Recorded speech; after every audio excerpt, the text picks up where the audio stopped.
Hello everyone, welcome to my Saraswati Puja blog. আমাদের বাড়িতে সরস্বতী পুজো হয়েছিল এই বছর 8টার সময়। যদিও প্রতি বছর এরও আগে হয়ে যায়, তাই জন্যেই মা আগের দিন রাতেই অনেকটা গুছিয়ে রাখে, প্রায় 80%। শুধুমাত্র ফল কাটা থেকে প্রসাদ গোছানো সেগুলোই দিনের দিনই আমরা করি, কারণ ফল টল তো আর আগের দিন কেটে রাখা যায় না। তো যাই হোক, বাড়িতে এই বছর অনেক বই পড়েছিল, কারণ এই বছর আমাদের বাড়িতে অনেকগুলো পুচকে বাচ্চা বাচ্চা এসেছিল না, তাই জন্য। প্রতি বছর যেহেতু ভোরবেলায় পুজো হয়ে যায়, তাই জন্য কোনো বাচ্চা কাচ্চাই আসতে পারে না। আসলে ওরা তো সকালবেলা উঠতেই পারে না, মানে ভোরবেলা উঠতেই পারে না।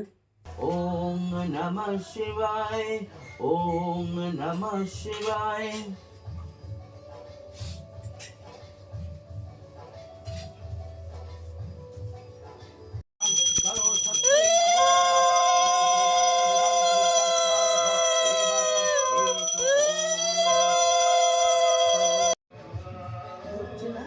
গোব্রাহ্মণ্য হিতায় চ জগদ্ধিতায় শ্রীকৃষ্ণায় গুরু গোবিন্দায় নমো নমঃ।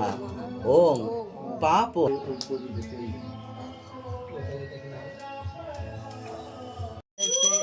নমো পাপদাতায় নমঃ। ওম সরস্বত্যায় নমঃ। ওম নমো সরস্বত্যায় নমঃ। তো তোমরা তো দেখতেই পেলে কত সুন্দরভাবে আমাদের বাড়ির পুজো সম্পন্ন হলো। তারপর আমরা একটুখানি সবাইকে প্রসাদ দিতে বেরিয়েছিলাম, দেন চলে গেলাম ভাইদের বাড়িতে। নিমন্ত্রণ ছিল তো বুলেট ভাইদের বাড়িতে, সেখানেই মাকে প্রথমেই গিয়ে নম করলাম। আর মাকে দেখতে যে কি ভালো লাগছিল, মন চাইছিলই না যে ওখান থেকে উঠে আসি, কিন্তু গণভাইয়ের কাছে যাব বলে আমি আর মা চলে এসেছিলাম। আর সেদিন ছিল 23শে জানুয়ারি, অর্থাৎ আমাদের বাঙালিদের গর্ব নেতাজি সুভাষচন্দ্র বসুর জন্মদিন। মা এই পতাকাটা অনেক আনন্দ নিয়ে গণকে দিয়েছে ঠিকই, কিন্তু ও তো আর মর্ম বোঝে না, তাই জন্য ওটা নিয়ে খেলতে শুরু করে দিয়েছে। এরপর চলে এলাম বাড়ি, আর বাড়ি এসেই রেডি হতে বসে পড়েছিলাম, কারণ এরপর আমি বন্ধুদের সাথে যাব ঘুরতে। কিন্তু জানো, আমার ফোনে অতটা স্পেস নেই বলে আমি খুব বেশি ভিডিও করে উঠতেই পারিনি। খালি একটা এই রেস্টুরেন্টের একটু ভিডিও বানাবো বলে ওই ভিডিওটাই করে উঠতে পেরেছি, কারণ ফোন বড্ড ল্যাগ করছিল।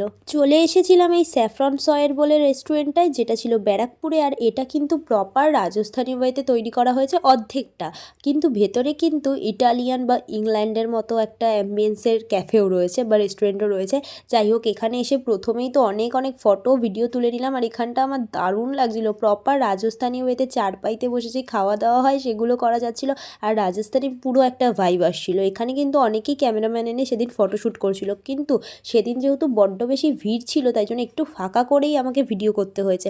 আর আমাকে এই শাড়িটা আর এই ব্লাউজটা পরে কেমন লাগছে অবশ্যই কমেন্টে জানিও। আর কারোর যদি লিঙ্ক লাগে কমেন্ট করো, আমি কিন্তু পিন কমেন্টে লিঙ্ক দিয়ে দেবো। যাই হোক, রেস্টুরেন্টের অ্যাম্বিয়েন্স তো খুবই ভালো, ওটা নিয়ে কথা হবে না, কিন্তু রেস্টুরেন্ট তো আর দেখতে দিয়ে চললেই হবে না, খাওয়া দাওয়াটাও দরকার।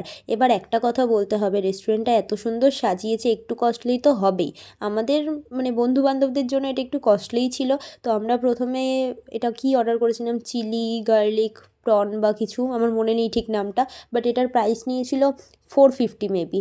এটা খেতে খুবই ভালো ছিল, কিন্তু কোটিংটা যদি আরেকটু পাতলা হতো তাহলে বেশি ভালো লাগতো। তোমরা দেখতেই পারছো কাঁটা চামচ দিয়েও কাটতে কতক্ষণ সময় লাগছে, তার মানে এটা কতটাই মানে শক্ত ছিল আর কি। কিন্তু ভেতরে যেই চিংড়িটা ছিল এটা আমার বেশ ফ্রেশ লেগেছে, যেই কারণে আমার খেতেও বেশ দারুণ লেগেছে। আমার মুখের এক্সপ্রেশন দেখেই তোমরা বুঝতে পারবে, যতই মুখ জ্বলে যাক আর মুখ পুড়ে যাক, খেতে কিন্তু দারুণ ছিল। এরপরেই সবাই মিলে ডিসাইড করি কোনো ভাতের বা রাইসের আইটেম অর্ডার করব, তাই জন্য আমরা নবরত্ন পোলাও তার সাথে মাটন অর্ডার করেছিলাম। কিন্তু যা কোয়ান্টিটি ছিল, 3 জনের কোনোভাবেই আমাদের পেট ভরেনি। যাই হোক, খেতে মোটামুটি ভালো ছিল, কিন্তু আমরা আশা করিনি যে এতটা মানে মিষ্টি হবে, একটু অতিরিক্তই মিষ্টি ছিল। আমি আর্সেলানেও এর আগে নবরত্ন পোলাও খেয়েছি, কিন্তু এতটা মিষ্টি ছিল না। যাই হোক, স্পাইসি মাটনের সাথে মোটামুটি লাগছিল, রাইসটা যদি একটু কম মিষ্টি হতো তাহলে বেশি ভালো লাগতো। আমার খেয়ে রিয়াকশান দেওয়ার কাজ, তাই আমি রিয়াকশান দিয়েছি, কিন্তু কিছু করার নেই। যাই হোক, অ্যাম্বিয়েন্সটা কিন্তু দারুণ। যারা ফটো তুলতে আমার মতো ভালোবাসো তারা অবশ্যই একবার আসো আর ঘুরে যাও অবশ্যই। এরপর তো আর কিছু করিনি, বাড়ি এসে ঘুমিয়ে গিয়েছিলাম। আর পরের দিন সকালে উঠেই প্রতি বছরের ন্যায় মা দিয়ে দিয়েছিল দধিকর্মা। দধিকর্মা খেয়ে রেডি টেডি হয়ে চলে গিয়েছিলাম ভাইদের বাড়ি, কারণ ভাইদের বাড়ি ছিল এই দিন প্রসাদ বিতরণ।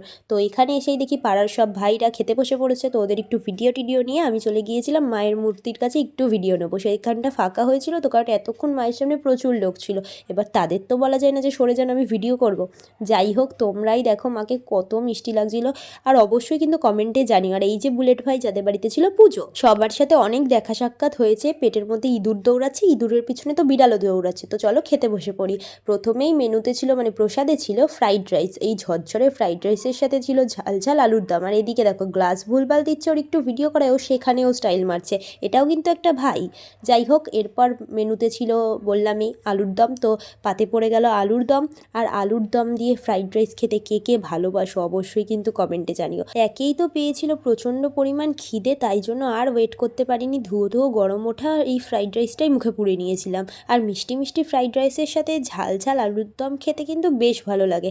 ফ্রাইড রাইসের পরে ছিল মেনুতে, মানে ফ্রাইড রাইস আলুর দমের পরে ছিল চাটনি, চাটনির সাথে ছিল পাঁপড়। আর আমার এই সাদা পাঁপড়গুলোই ভালো লাগে ওই মাধুরী পাঁপড়ের থেকে বেশি। সাথে ছিল একটা রসগোল্লা, যেটাও খেতে বেশ ভালো লাগলো। তারপরে দিয়ে দিল হজমোলা। চলো আজকের মতো টাটা।